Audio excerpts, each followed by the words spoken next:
Semester 2 political science का ये बहुत ही ज़्यादा इम्पोर्टेंट सवाल है जिसे मैं आपको एक आसान नोट्स के साथ आसान भाषा में समझाऊंगा। अगर मेरा ये नोट्स आपके लिए हेल्पफुल हुआ तो मेरे चैनल को सब्सक्राइब करें, वीडियो को अधिक से अधिक लाइक एंड शेयर करें।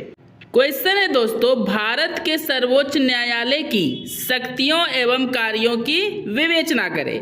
आपको आंसर कुछ इस प्रकार लिखना है। भारत के सर्वोच्च न्यायालय को काफ़ी अधिक शक्तियाँ दी गई है, यहाँ तक कि विश्व में किसी दूसरे देश के किसी न्यायालय को इतनी शक्ति नहीं दी गई है।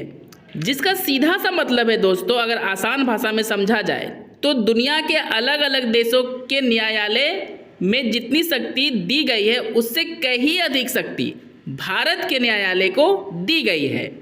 इसके द्वारा यानी सर्वोच्च न्यायालय के द्वारा दिया गया फैसला सभी न्यायालय को मानना पड़ता है। इसकी शक्तियों को मुख्य 3 रूप में विभाजित किया जा सकता है। मतलब दोस्तों, सर्वोच्च न्यायालय की जो शक्तियां हैं उसे 3 रूपों में विभाजित किया जा सकता है, जो इस प्रकार है।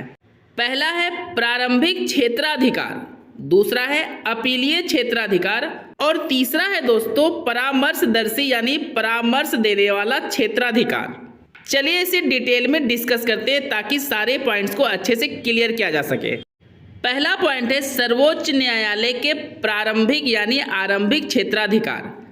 आरंभिक क्षेत्राधिकार का अर्थ होता है वे मुकदमे या केस जो उच्चतम न्यायालय के पास सीधे ले जाया जाता है तथा इससे पहले किसी और न्यायालय में इसे नहीं लिया जाता है, यानी उस केस को कोई और न्यायालय नहीं एक्सेप्ट करता है तो उसे सर्वोच्च न्यायालय एक्सेप्ट करता है। जैसे राज्यों से संबंधित विवाद एक या एक से अधिक राज्यों में हो तो उसे सर्वोच्च न्यायालय एक्सेप्ट करता है और उसकी सुनवाई करता है अगर दूसरे न्यायालय यानी मुख्य न्यायालय ने इसकी सुनवाई ना की हो।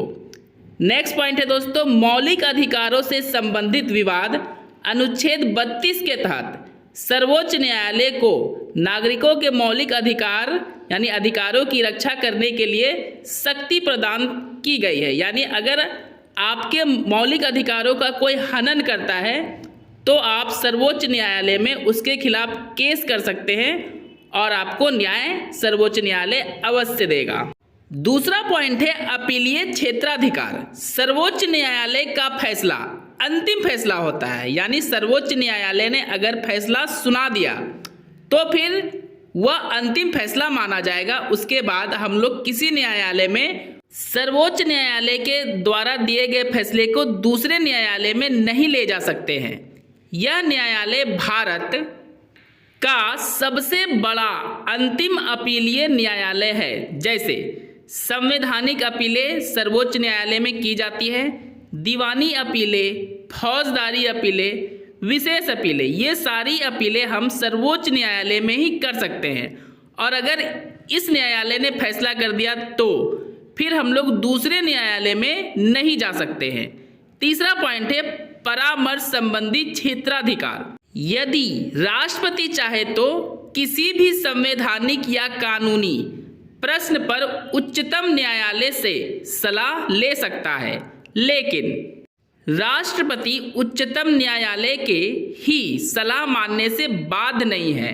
संविधान के अनुच्छेद 143 के अनुसार सर्वोच्च न्यायालय को परामर्श संबंधी अधिकार प्राप्त है। आसान भाषा में हम यह कह सकते हैं कि सर्वोच्च न्यायालय एक परामर्श देने वाला न्यायालय भी होता है। 3 पॉइंट के अलावा दोस्तों चौथा पॉइंट भी है जो है संविधान के संरक्षण। सर्वोच्च न्यायालय को संविधान के द्वारा यह अधिकार भी प्रदान किया गया है कि यह न्यायालय संविधान की रक्षा करे। अगर कोई संविधान के नियमों का पालन नहीं करता है तो सर्वोच्च न्यायालय उसके ऊपर कार्यवाही कर सकती है। यदि संघीय सरकार या राज्य विधानमंडल को ऐसा नियम बनाता है जो संविधान के विरुद्ध है यानी संविधान के नियमों के अनुसार नहीं है तो उसकी जांच करने का कार्य व अधिकार सर्वोच्च न्यायालय का है। इसे ही न्यायिक पुनरावलोकन का अधिकार कहते हैं तथा उस नियम को अवैध यानी इल्लीगल घोषित कर सकती है, क्योंकि राज्य विधानमंडल के द्वारा जो कानून बनाए गए हैं वो संविधान के खिलाफ था, इसलिए इसे सर्वोच्च न्यायालय रद्द कर देगा। 5वां पॉइंट है दोस्तों, पुनर्विचार संबंधी अधिकार। अगर सर्वोच्च न्यायालय कोई भी निर्णय सुनाती है और उसमें यदि कोई अन्याय हुआ हो या किसी तरह की गलती हो गई हो तो भारतीय संविधान के अनुच्छेद 138 के अनुसार उस निर्णय का दोबारा जांच कर सकते हैं। इसे ही पुनर्विचार संबंधी अधिकार कहते हैं। दोस्तों शुरू का जो 3 पॉइंट था वो काफ़ी इम्पोर्टेंट था और जो हम लोगों ने 2 पॉइंट को और भी डिस्कस किया, ये आपके मन पे है, इसे डिस्कस करना है आपको आंसर में या नहीं। दोस्तों मेरा ये नोट्स अगर आपके लिए हेल्पफुल हुआ है तो मेरे चैनल को सब्सक्राइब करें, वीडियो को अधिक से अधिक लाइक एंड शेयर करें। अब आपको पैराग्राफ चेंज कर लेना है और लिखना है, निष्कर्षतः भारत का सर्वोच्च न्यायालय को सबसे बड़ा न्याय का घर कहा जाता है।